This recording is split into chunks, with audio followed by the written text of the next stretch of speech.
When I asked if I could say a few words at my grandson's birthday, my daughter-in-law leaned in and whispered, "You're so boring. Your husband probably died just to escape you." So I threw my glass in her face. My son snapped. "Apologize or you're out," I laughed. "Let me tell everyone the real reason she married you. Where are you watching from today? Drop your location in the comments below and don't forget to like and subscribe." The silence in David's backyard was absolutely suffocating. 8-year-old Tommy's birthday party had been going perfectly until that moment. Ashley stood there dripping with what used to be my iced tea, her perfect makeup streaking down her cheeks like war paint. Every parent and every child stared at us in shock. I'm Margaret Williams.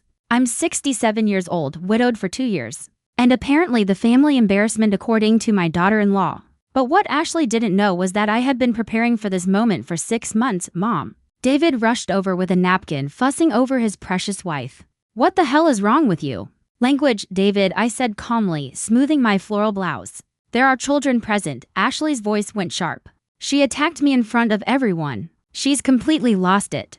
The funny thing about being 67 is that people expect you to be fragile, confused, easy to dismiss. Ashley had been relying on that for 3 years. What she didn't know was that I used to run the accounting department at Morrison Financial for 35 years. "I can spot a fraud from a mile away. I think there's been a misunderstanding," I said, my voice carrying across the suddenly quiet party. "Ashley seems to think I'm some doddering old fool who doesn't pay attention." David grabbed my arm. "Mom, you need to apologize right now or you're leaving." I looked at my son, the boy I raised alone after his father's heart attack when David was 12, the same boy who used to bring me dandelions and call me his best friend. Now he was defending a woman who whispered that his father died to escape me. "Actually, David," I said softly, "I think it's time everyone knew the truth about your wife." Ashley went pale beneath the smudged foundation. "What truth?" "There's nothing to tell." I reached into my purse and pulled out my phone. "Should I start with the inheritance investigation you ordered on me last month? Or would you prefer I begin with the reason you really chose David?" Everyone leaned in closer. Even the kids stopped playing. Tommy looked confused, clutching his new baseball glove. "Grandma Maggie, what's happening?" I knelt down. "Nothing for you to worry about, sweetheart. Why don't you go show your friends that new treehouse?" As Tommy ran off, I straightened and faced the adults. "You see, I've been doing some research these past few months. Amazing what you find when you actually look." Ashley's hands trembled. "David, she's clearly having some kind of episode. We should call her doctor." "My doctor?" I laughed. "Honey, the only person who needs medical attention is you. Specifically, a psychiatrist who can explain why you target men with elderly parents." David's confusion finally cut through his anger. "What are you talking about, Mom?" "I'm talking about the fact that your wife never loved you. She studied you. She researched our family, our finances, our vulnerabilities. She knew exactly what she was doing when she accidentally bumped into you at that coffee shop. 3 years ago, the backyard suddenly felt 20 degrees colder." Ashley opened and closed her mouth like a fish. "That's not true," David said, though he didn't sound sure, "but it is." I smiled sweetly at Ashley. "Should I tell them about the private investigator's report, dear? Or would you like to explain it yourself?" And that's when I knew I had them exactly where I wanted them. The birthday guests scattered like leaves in a storm after my little announcement. Ashley locked herself in the bathroom. David paced the kitchen like a caged animal. And I sat on the back porch swing, feeling more alive than I had in years. "Mom, you can't just make accusations like that," David said for the 3rd time in 10 minutes. I sipped a fresh glass of iced tea and watched Tommy kick his soccer ball against the fence. That boy deserves to grow up in a home built on truth, not lies and manipulation. "Accusations?" I lifted an eyebrow. "Son, I haven't made any accusations yet. I simply suggested Ashley might have some explaining to do." David ran his hands through his hair, the same nervous gesture he'd had since childhood. "What private investigator? What report? You're not making any sense." Poor David, he truly had no idea. Ashley had played him perfectly, and I'd watched it happen for 3 years. Biting my tongue until it nearly bled. "David, sit down." I patted the seat beside me on the swing. "Let me ask you something. When Ashley first met you, what did she say she did for work?" I asked. David looked confused by the question. "She was between jobs, looking for something in marketing. And before that, she'd been caring for her elderly aunt in Florida. The aunt died and left her a small inheritance." I nodded slowly. "Such a touching story. So believable. So complete nonsense." David blinked at me. "What?" "David, honey," I said gently, "there was no aunt in Florida. There was no inheritance. And there was no marketing background." His face went completely white. "How do you know that?" I pulled out my phone again and scrolled to a particular email. Because I hired a real private investigator to look into your wife's background. After some things started bothering me. What things? Upstairs, the bathroom door slammed shut. We could hear Ashley speaking urgently in hushed tones on the phone. Interesting. Who exactly would she be calling right now? Well, for starters, I said. She knew an awful lot about our family finances for someone you supposedly just met. Remember your first dinner at my house? She mentioned that your father's life insurance had been substantial. How would she know that? David frowned. She said you'd mentioned it to her. I never told her anything about your father's insurance. David, in fact, I've never discussed money with Ashley at all. She just somehow knew. I could see the wheels turning in his head. My son wasn't stupid, just trusting. He'd inherited that from his father. God rest his soul, there were other things, too, I continued. She knew which bank I use. She knew about the trust fund your father set up for Tommy. She even knew about the life insurance policy I have on myself. Maybe I told her those things. He mumbled, did you? He was silent for a long moment. I don't think so, I mean. Maybe in passing, David, I said softly, I need you to really think about this. In your 3 years of marriage, has Ashley ever pushed you to move me into a retirement home? His silence answered for him. Has she ever suggested it might be time for me to update my will? Make sure everything is in order. She's just concerned about your future, Mom. Whose future exactly? I asked. Ashley appeared in the kitchen doorway, her face freshly washed but her eyes red-rimmed. She changed into a different dress, probably because the first one still smelled like iced tea. David, we need to talk privately, she said. Avoiding my gaze, actually, I said, rising from the swing. I think the three of us need to talk together. Unless you'd prefer I have this conversation in front of the whole neighborhood tomorrow. Ashley's jaw tightened. I don't know what game you're playing, Margaret, but it ends now. Game? I smiled. Oh, sweetheart. The game is just getting started and you're going to love how it ends. 6 months ago, I thought Ashley was just young and a little self-centered. I made excuses for her, the way mothers do when they want their children to be happy. Then she made a mistake that opened my eyes to everything. It was a Wednesday morning in January. I'd come over to babysit Tommy while David went to a client meeting. Ashley was supposed to be at her yoga class, but when I walked down the hall, I found her in David's home office, rifling through his filing cabinet. Oh. She jumped when she saw me. Margaret, I didn't hear you come in. I stood in the doorway, car keys still in my hand. What are you looking for, dear? Just some tax documents. David asked me to find the property tax records for our accountant. It sounded reasonable except for one small detail. Ashley, I said gently. You do realize property taxes are handled by the mortgage company, don't you? They're part of your escrow payment. For a split second, her mask slipped. Something cold and calculating flashed across her face before she pasted on that sweet smile again. Of course. Silly me, I must have misunderstood what he needed. She shut the filing cabinet and breezed past me. I should get to yoga. Traffic will be terrible. After she left, I stepped into David's office. The filing cabinet was still unlocked, very unlike him. David was meticulous with important papers. I opened the drawer she'd been digging through: insurance policies, investment accounts, my will, the trust documents for Tommy's college fund. Everything financial was in that drawer, and it had clearly been disturbed that afternoon. I called my lawyer. Margaret, good to hear from you, Frank Peterson said. He'd handled our family's affairs for 20 years. What can I do for you? Frank, I need you to tell me something confidentially. Has anyone contacted your office asking about my will or any of my legal documents? There was a long pause. That's an odd question, Margaret. Why do you ask? Just answer, please. No, he said slowly. No one has contacted me directly. However, I did receive a call about 2 weeks ago from someone claiming to be your daughter-in-law. Frank said. She said you were considering updating your estate planning and wanted to know what documents we had on file. My blood ran cold. What did you tell her? I told her I couldn't discuss any client information without your written authorization. She became quite insistent, said it was urgent for family planning purposes. Did she give her name? She said she was Mrs. Ashley Williams, your son David's wife.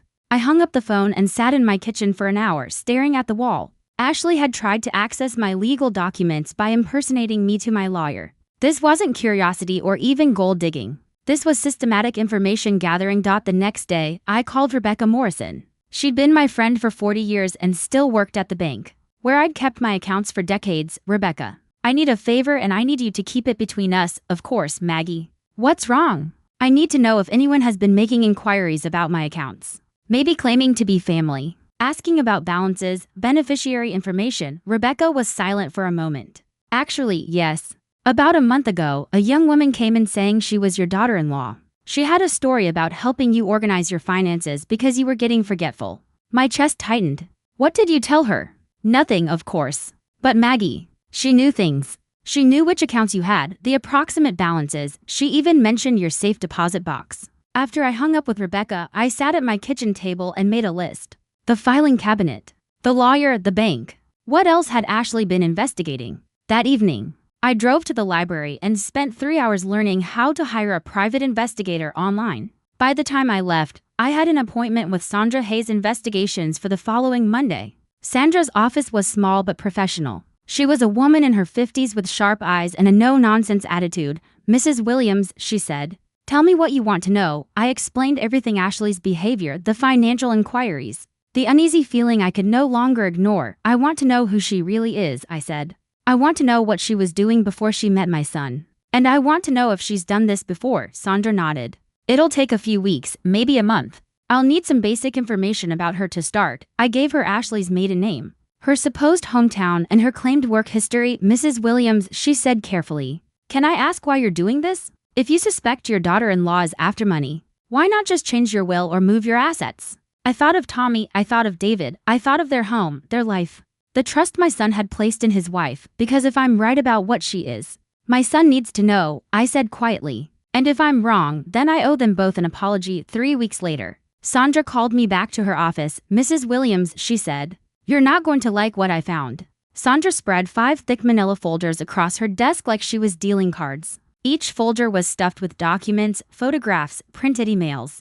My stomach twisted at the sight of them. Your daughter-in-law isn't who she says she is. I'd expected this, but hearing it confirmed still felt like a punch to the chest. Tell me everything. Sandra opened the first folder. Ashley Collins isn't even her real name. She was born Ashley Morrison in Ohio. She's 32, not 28 like she told your son. She handed me a copy of the birth certificate. She's been married twice before, both times to men with substantial family wealth or elderly parents. My hands shook as I held the papers. What happened to the other husbands? Husband number 1 was Marcus Henderson, a lawyer in Cincinnati. His mother died 6 months after Ashley married into the family, left everything to Marcus, who then transferred significant assets to Ashley before their divorce 2 years later. Sandra opened the second folder. Husband number 2 was Robert Chen, a tech executive in Seattle. His father died in what was ruled an accident just 8 months after Ashley joined the family. Robert inherited the father's business and immediately put Ashley on the board of directors. They divorced 18 months later, with Ashley walking away with half his assets. I swallowed hard. Are you saying she killed these people? I'm saying the timing is suspicious, Sandra replied, but there's no evidence of foul play. What I can prove is a pattern. She pulled out a timeline chart, thread strings, dates, photos, everything. It looked like something from a police investigation. Ashley spent approximately 6 months researching each family before making contact with the target husband. She studies their habits, their finances, their family dynamics. Then she orchestrates the first meeting. How does she research them? I asked. Sandra opened the third folder. Social media, public records, even hiring private investigators of her own. Look at this. She handed me a credit report with Ashley's name on it. Under employment history was listed Hayes Family Research Services, a 6-month period right before she'd met David. She worked for a private investigation firm that specializes in asset research, Sandra said. She had access to databases and resources most people don't even know exist. The room started spinning. So she knew everything about our family before she ever met David. Everything, Sandra confirmed. Your husband's obituary listed his accomplishments and charitable giving, which gave her an idea of your family's wealth level. David's social media showed his regular coffee shop visits, his gym membership, his work schedule. She knew exactly when and where to accidentally bump into him. Sandra handed me a photo from the fourth folder. Ashley was sitting in the same coffee shop where she claimed she'd first met David. But the date stamp was 2 weeks before their official encounter. She was surveilling him, Sandra said, learning his routines. What about the story about caring for an aunt in Florida? Complete fiction. During the time she claimed to be in Florida, she was actually living in Portland under a different name while her divorce from Robert Chen was being finalized. I stared at the evidence spread across the desk. 3 years of marriage to a professional con artist. 3 years of watching her manipulate my son while planning God knows what. Double quote Sandra. What does she want from us specifically? I asked. The other husbands were wealthy in their own right. David makes good money, but we're not millionaires. Sandra opened the fifth and final folder. That's where you're wrong, Mrs. Williams. She showed me a property assessment report. Your house is worth $800,000 in today's market. Your investment portfolio is worth approximately $1.2 million. The life insurance policy your husband left you is worth $500,000. Add in your savings and other assets, and you're worth close to $3 million. I nearly fell out of my chair. That can't be right. Your husband was very smart about investments, Mrs. Williams. And property values in your neighborhood have tripled in the past decade. From Ashley's perspective, you represent a significant payday, but I'm healthy, I said. I'm not planning to die anytime soon. Sandra's expression turned serious. Mrs. Williams, I need to ask you something and I want you to think carefully before you answer. Has Ashley been encouraging you to do anything that might be risky to your health? The question caught me off guard. What do you mean? Has she suggested new doctors? New medications? Changes to your routine or diet? Activities that might be dangerous for someone your age? I thought back over the past few months. Ashley had been pushing me to try rock climbing with her. She'd recommended a new doctor after claiming my current physician was old-fashioned. She'd even suggested I try some new herbal supplements she'd ordered online. Oh my God. I whispered, Mrs. Williams, Sandra said gently. I think your daughter-in-law is planning something, and based on her history, I think you need to be very careful. I gathered up all the folders with shaking hands. Sandra, I need copies of everything. Already made them, she said. Mrs. Williams, what are you going to do with this information? I stood up, feeling older than my 67 years, but also more determined than I'd felt in decades. I'm going to protect my family, I said. Even if it means destroying hers. The hardest part about discovering your daughter-in-law is a professional marriage scammer isn't the betrayal or even the danger. It's the waiting for 2 months after Sandra gave me Ashley's real history. I had to sit across from her at Sunday dinners and pretend I didn't know she was planning to either rob me blind or worse, but I wasn't just waiting. I was preparing. I moved my most important assets to new accounts at a different bank. I updated my will with a completely new law firm. I even bought a small safe deposit box across town and stored copies of all Sandra's evidence there. Most importantly, I started documenting everything Ashley did. The herbal supplements she kept pushing on me, I had them tested by an independent lab. They contained compounds that could cause irregular heartbeat and dizziness in elderly patients. The new doctor she recommended I discovered. He'd had his license suspended in 2 states for insurance fraud. Every helpful suggestion Ashley made was designed to either give her access to my finances or put me at risk. Then came the phone call that changed everything. I was in my kitchen on a Thursday morning in March when my phone rang. The caller ID showed a number I didn't recognize. Mrs. Williams, this is Detective James Morton from the Seattle Police Department. My heart stopped. How can I help you, Detective? Ma'am, I understand you've been inquiring about a woman named Ashley Morrison, formerly Ashley Chen. I sank into a kitchen chair. Yes, I have, Mrs. Williams. I'm calling because we've reopened the investigation into Robert Chen's death. The world tilted. I thought his death was ruled an accident. It was, he said, but new evidence has come to light. We've discovered that Mr. Chen's death wasn't the first suspicious incident linked to Mrs. Morrison. Detective Morton explained that authorities in Cincinnati had reached out about Marcus Henderson's mother. Her death, originally labeled natural causes, was now being investigated as a possible poisoning. Mrs. Williams, he asked, are you currently living with Mrs. Morrison or in close contact with her? She's married to my son. We have family dinners every week. Mom, I need you to listen very carefully. Based on what we've uncovered, we believe Mrs. Morrison may be responsible for at least 2 deaths and possibly planning a third. You could be in serious danger. I told him everything about the supplements, the shady doctor, all of Ashley's strange suggestions. He listened without interrupting. Mrs. Williams, we need you to be extremely careful about what you eat or drink around her. Don't take medication from her. And whatever you do, don't let her know you suspect anything. Detective, how long until you can arrest her? We need more evidence. Right now, everything is circumstantial. We need a confession or solid proof that she's planning to harm you. When I hung up, I just sat there in my kitchen staring at the phone. Ashley wasn't just a gold digger or a con artist. She was a killer. That evening, David and Ashley came for our usual Thursday dinner. I served pot roast and tried to act normal while watching my daughter-in-law smile, laugh, and help herself to seconds. Margaret, you outdid yourself tonight, Ashley said as she cleared plates. The meat was so tender. What's your secret? I wanted to tell her my secret was that I hadn't poisoned it. Just patience, dear. Good things take time. Ashley insisted on doing the dishes. Giving me a few minutes alone with David in the living room. Double quote, son, can I ask you something? Sure, Mom. Has Ashley ever told you about her previous relationships? David shifted uncomfortably. Not really. She says she'd rather focus on our future than dwell on the past. What about her family? Friends she had before she met you? Mom, why all the questions about Ashley's past? Because your wife is a serial killer, I thought. Out loud, I simply said, I just realized I don't know much about the woman who married my son. David, honey? Ashley called from the kitchen. Can you help me with something? As he got up, I noticed Ashley had left her purse on the coffee table. For a moment, I considered going through it, but I remembered Detective Morton's warning. I couldn't risk tipping her off. When they left, Ashley hugged me tightly. See you Sunday, Margaret. I'm making my famous apple pie. I wondered whether Marcus Henderson's mother had enjoyed Ashley's baking, or whether Robert Chen's father had ever complimented her cooking. As soon as the door closed, I called Detective Morton. Detective, she's planning something for Sunday. I can feel it. Mrs. Williams, is there any chance you could get her to incriminate herself?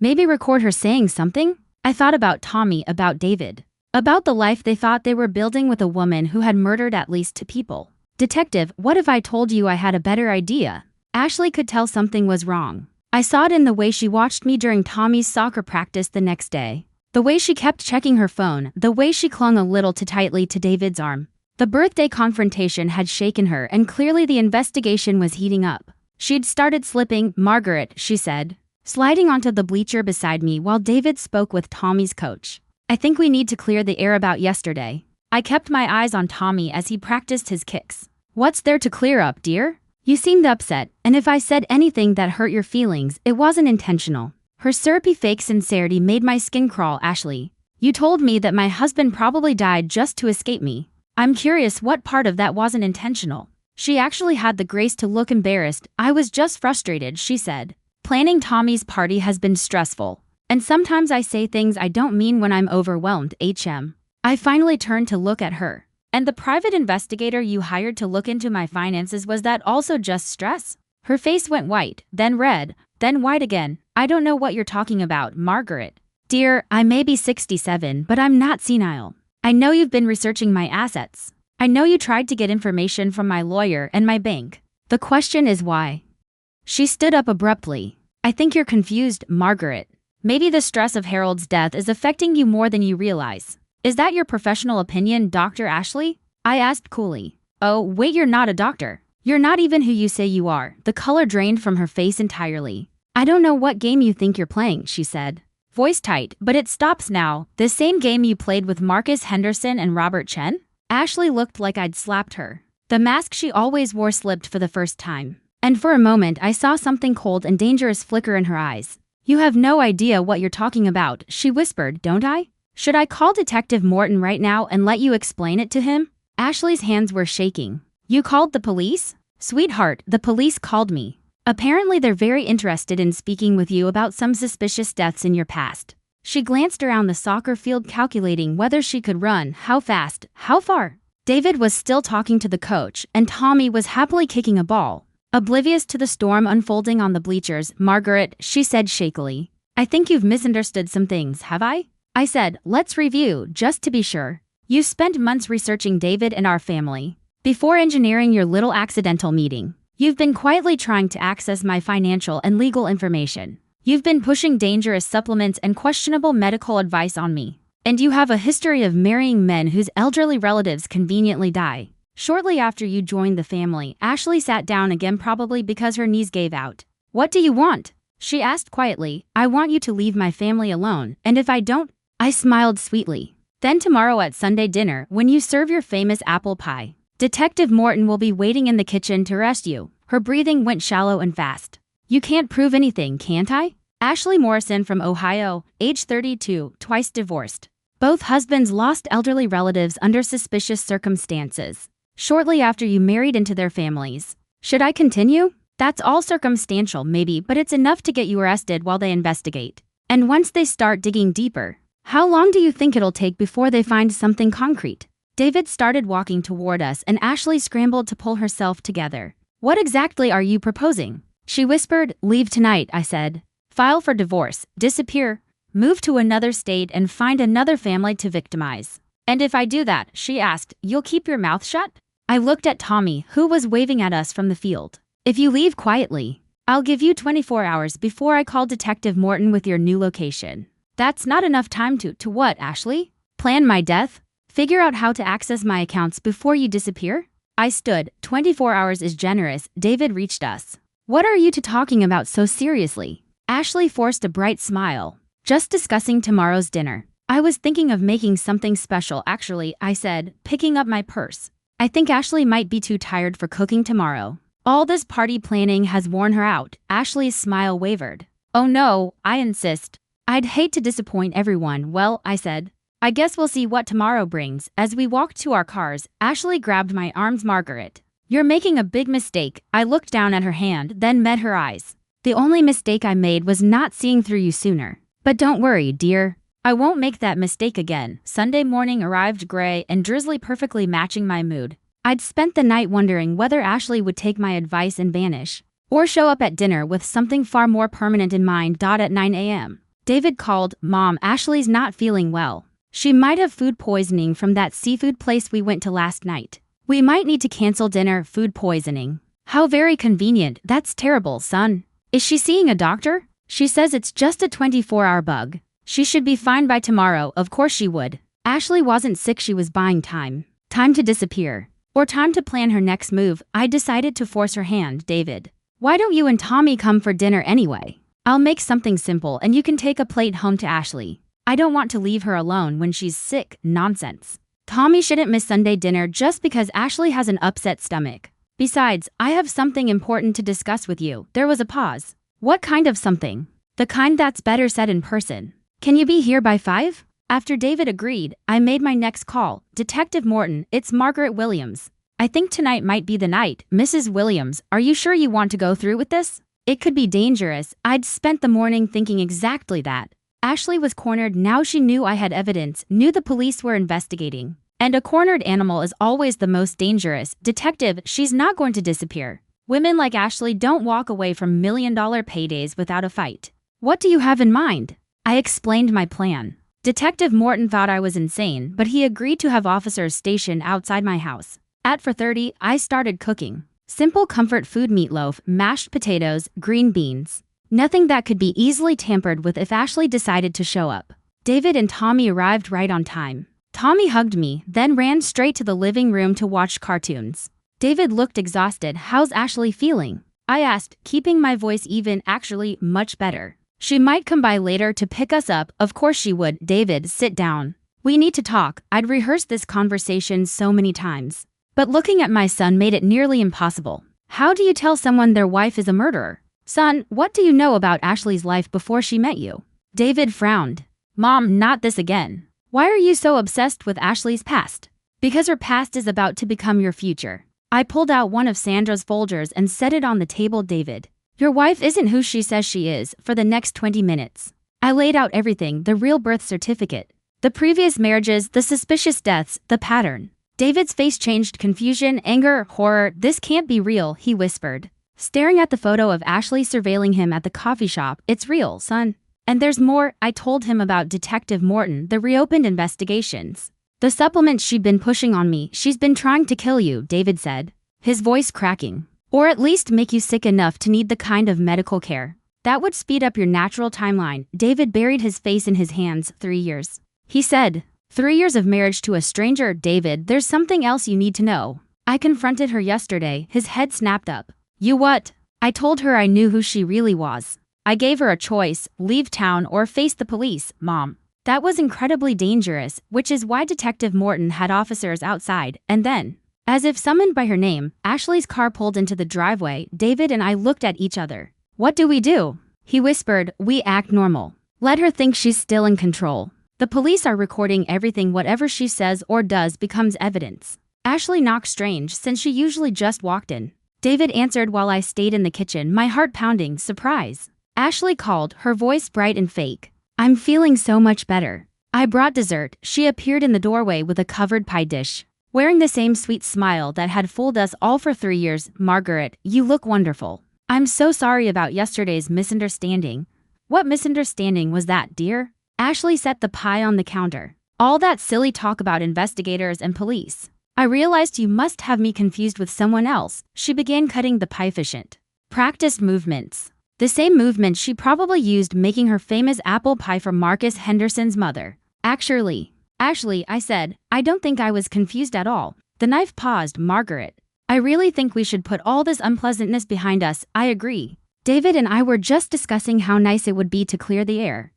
Ashley looked between us and I watched the exact moment she realized David knew everything. Her mask didn't slip this time. It shattered. How much did you tell him? She asked quietly. Everything. Ashley looked at the pie, then at us, then at Tommy in the living room. When she turned back, her eyes were desperate and dangerous. You have no idea what you've done, she said. That's when I noticed. She was still holding the knife. The kitchen became a minefield of silence broken only by the sound of Tommy's cartoons and the steady tick of my wall clock. Ashley held the pie knife like she was weighing her options. Ashley, put the knife down, David said. His voice sounded steady, but his hands were trembling. You know what's funny? Ashley said, completely ignoring him. I actually grew fond of you people. This would have been so much easier if you just played along. Played along with what?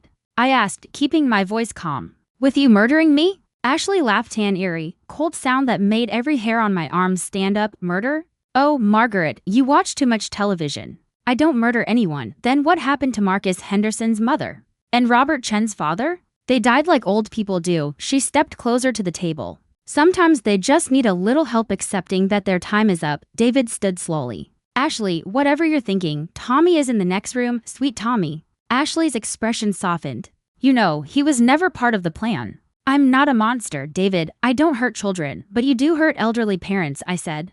I help families transition through difficult times, she replied sharply. Do you have any idea how much suffering I've prevented? How much prolonged decline? How many medical bills and emotional breakdowns? She shook her head. You people have no idea how exhausting it is to care for the elderly. To pretend to love someone while watching them deteriorate. Is that what you've been doing with me? I asked quietly. Pretending to love me while waiting for me to deteriorate? Ashley tilted her head, actually considering it. You were supposed to deteriorate faster. The supplements should have caused enough cardiac episodes to weaken you significantly. But you're surprisingly robust for 67. I felt sick. Hearing her talk about my death like it was just another household chore. And the new doctor you recommended, Dr. Patterson, what was his role in all this? Dr. Patterson is very understanding about elderly patients who experience sudden declines in health, she said lightly. He's also terrible with paperwork, which makes him ideal for situations that require flexibility in documentation. David took a small step toward her. So what now? What's your plan? Honestly, I'm improvising. She waved the knife slightly as she talked. This wasn't how things were supposed to go. Margaret was supposed to have a heart episode 3 months ago. You were supposed to inherit everything, and then gratefully share it with your devoted wife who sacrificed so much to care for your difficult mother. But I didn't cooperate by dying on schedule. I said, no, you didn't, and then you had to go poking around in things that weren't your business. A car door slammed outside. Through the kitchen window, I saw Detective Morton stepping out of an unmarked car. Ashley followed my gaze. When she saw him walking toward the house, her face went white. You called the police. I told you I would. Ashley looked at the knife in her hand, then at David, then at me. For a terrifying moment, I thought she might actually use it. Instead, she set it on the counter and calmly smoothed her hair. Well, then, she said lightly, I suppose it's time for the final act. The front door opened. Mrs. Williams. I'm coming in, Detective Morton called. We're in the kitchen. Detective, I answered. He stepped into the kitchen.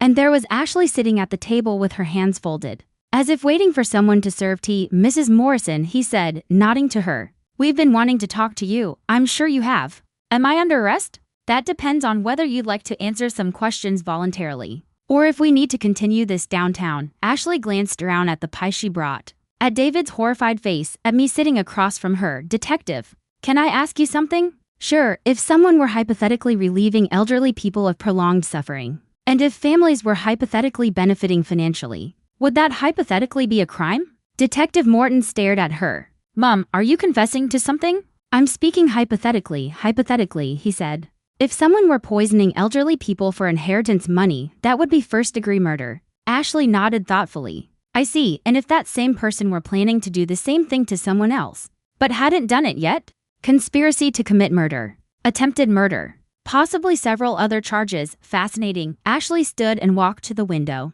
looking out at the police cars that had now arrived. Detective, I've always wondered something. What's that? How long does it take for someone to die from digitalis poisoning? The temperature in the room seemed to drop 20 degrees. Ma'am, Morton said carefully. Are you saying you've given someone digitalis? Ashley turned back to us with that same sweet smile. Not yet, she said softly. But Margaret's famous apple pie is cooling on the counter. And I do so hate to see good food go to waste. That's when it hit me. Ashley hadn't planned to stab anyone with the knife. She'd planned to serve us poison pie for dessert. Detective Morton moved toward her. But she lifted her hand. I wouldn't, Detective. That pie contains enough digitalis to kill 3 people. And my stepson is in the living room with very sticky fingers. If he touches the wrong surface and puts his hand in his mouth, my blood turned to ice. You wouldn't hurt Tommy, I said. I told you, Margaret. I don't hurt children. But accidents happen when people make poor choices. Detective Morton spoke into his radio. I need the hazmat team here immediately. And keep everyone out of the house until the scene is secured, Ashley. David's voice cracked. Please. Tommy is innocent in all this. Everyone is innocent, David. That's what makes this so tragic. She moved toward the living room. Detective Morton drew his weapon. Ma'am, stop right there, or what? She asked, smiling. You'll shoot me in front of a child while a toxic substance sits on the kitchen counter? The front door opened again. More officers entered. Detective Morton, one called. Perimeter secured. Tell them not to touch anything in the kitchen. Morton shouted back. And get that child out of the living room. Ashley laughed. Too late for that, I'm afraid. We all rushed to the living room doorway. Tommy was still on the couch, perfectly safe, completely absorbed in his cartoon. His hands were clean. He didn't seem to have touched anything dangerous. Tommy, I called softly. Sweetheart, come to Grandma Maggie. Just a minute, Grandma. This is the good part, Ashley smiled. Children never listen when you really need them to, Ashley, Detective Morton said carefully. Let's work this out. No one has been hurt yet. No one except Marcus Henderson's mother, Robert Chen's father. And probably 6 or 7 others over the years you don't know about yet. Her casual tone sent chills through me. 6 or 7 others?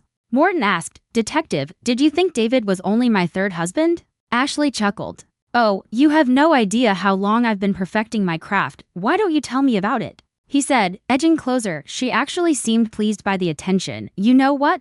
I think I will. What's the point of being brilliant if no one appreciates your work? She settled into an armchair across from Tommy, who still had no idea his world was falling apart around him. It started when I was 22. Ashley began, her voice almost dreamy. I was a home health aide for an elderly man named George Whitman. Sweet old man. Very wealthy. Very lonely. His family never visited. What happened to Mr. Whitman? Morton asked. Heart failure. Very sudden. Very peaceful. And he'd grown quite fond of me. He changed his will to leave me a small inheritance. How small? $200,000. I felt sick listening to her talk about murder like it was a resume. That's when I realized I had a gift, Ashley continued. I understood what elderly people needed: peace, release from the burden of aging, and I was very good at providing that. So you made it your business, Morton said. I made it my calling. Do you know how many families I've helped? How much suffering I've prevented? Finally, Tommy looked up from his cartoon. Dad, why are there police here? David knelt beside him. Tommy, I need you to go outside with the nice officers. Grandma Maggie and I will be out in a minute, but my show isn't over. You can watch it on my phone outside. An officer gently led Tommy out. Ashley watched him go, her expression suddenly sad. I'm going to miss that little boy. You're not going anywhere near him ever again. David said fiercely. Oh, David. You still don't understand, do you? Understand what? Ashley reached into her purse and pulled out a small vial of clear liquid. I didn't put the digitalis in the pie, David, she smiled. I put it in the mashed potatoes you've been eating for the past hour. The room erupted into chaos. David dropped to his knees, clutching his stomach. Detective Morton lunged for Ashley, shouting for paramedics. I dropped beside my son as his face turned gray. David, stay with me. Please stay with me. Behind me, Ashley's voice was calm, almost satisfied. Don't worry, Margaret. I calculated the dose very carefully. He'll die slowly enough for you to say goodbye. Something inside me snapped. I threw myself at Ashley. 67 or not, I was ready to tear her apart. Detective Morton grabbed me before I reached her, but not before I got close enough to spit in her face. You're done, I snarled. You're finished. Ashley wiped her cheek delicately. Actually, Margaret, she said, her voice silky and cold. I think you are. She lifted the vial to her lips and swallowed the contents before anyone could stop her. You see, Detective. Dead women tell no tales. And without my testimony, you'll never be able to prove any of this happened. Ashley collapsed to the floor almost instantly. Detective Morton was already on his radio, calling for multiple ambulances and instructing the hospital to prepare for two potential poisoning victims. I held David's hand as he struggled to breathe, watching the woman who had nearly destroyed my family convulse on my living room carpet. She's not going to win, I whispered to my son. I won't let her win. 3 weeks Lateri sat in David's hospital room, watching him attempt to eat solid food for the first time since Ashley's attempt on his life. The doctor said he would make a full recovery, but months of rehabilitation lay ahead to repair the damage the digitalis had done to his heart. Mom, you don't have to stay here all day, he said, pushing the bowl of soup away. Tommy needs you too. Tommy is fine. He's with Linda today, they're making cookies. I reached for his hand. Besides, where else would I be? David went quiet. I keep thinking about all the signs I missed. All the things Ashley said or did that should have warned me, son, I said gently. She was a professional. This is what she did for a living, but 3 years. Mom, 3 years of sleeping next to a killer. I understood his guilt. But guilt wouldn't change anything, David. The only person responsible for Ashley's actions was Ashley. The irony of it all was that Ashley had saved the prosecutors an enormous amount of trouble by poisoning herself that night. She died before the ambulance reached the hospital, taking most of her secrets with her. But her own confession had been enough for Detective Morton to close several cold cases. A knock at the door, Mrs. Williams? Detective Morton stepped into the room holding a manila envelope. Detective, how nice to see you. I wanted to update you both on the investigation, he said, taking a seat. Ashley Morrison, or whatever her real name was, has now been linked to 9 suspicious deaths across 6 states over the past 15 years. David closed his eyes. 9 people. The good news is that with her death, the cases are officially closed. Those families finally have answers. He handed me the envelope. These are copies of all the evidence we used. I thought you might want them for your peace of mind. Thank you, Detective. What about Dr. Patterson? I asked. He's been arrested. Fraudulent death certificates in several cases, not only Ashley's. He's facing federal charges. After he left, David and I sat in silence until he finally asked the question I'd been dreading. Mom, how did you know? What made you suspicious of Ashley in the first place? The truth was embarrassingly small. She complimented my apple pie. David blinked at me. What? 3 months after your wedding, she told me my apple pie was delicious. But David, I'd never made apple pie for Ashley. I'd never even told her that I baked pies. That's it? That's what started your investigation. Son, when someone lies about something that tiny and meaningless, you start wondering what else they're lying about. David shook his head. A compliment about pie nearly got me killed. No, marrying a serial killer nearly got you killed. The pie just helped me figure it out. 1 month later, Tommy and I were in my kitchen making actual apple pie. When he finally asked the question I'd been expecting, Grandma Maggie, why did Ashley try to hurt Dad? I'd been rehearsing this answer for weeks, Tommy. Sometimes people get sick in their hearts and minds. Ashley was very sick. And when people are that sick, they sometimes hurt others, but she seemed so nice, she did. And that's why we have to be careful. What matters is not how someone seems at first, it's how they treat us over time. Tommy nodded thoughtfully, then brightened. Is Dad going to be okay? Dad is going to be just fine. The doctors say he'll be home next week, and you're okay too? I looked at my grandson, the beautiful boy who had almost lost his father because a monster had slipped into our family. I'm better than okay, sweetheart. I'm exactly where I'm supposed to be. 6 months. Lateri stood in the courthouse as the judge finalized David's divorce from Ashley Morrison posthumously. It was a strange proceeding, divorcing a dead woman, but it was necessary to untangle the financial disaster she'd created. Mrs. Williams, David's lawyer said, approaching me after the hearing, all of your assets have been secured and returned to your control. The house deed is corrected and your bank accounts are back in your name only. I nodded, feeling a wave of relief wash over me. Ashley had managed to transfer some of my assets into joint accounts before she died. But once her crimes were proven, the courts reversed everything. What about the life insurance policy she took out on David? I asked. Voided, the lawyer said. Insurance companies don't pay out when the beneficiary tries to murder the insured. As we walked out of the courthouse, David slipped his arm around my shoulders.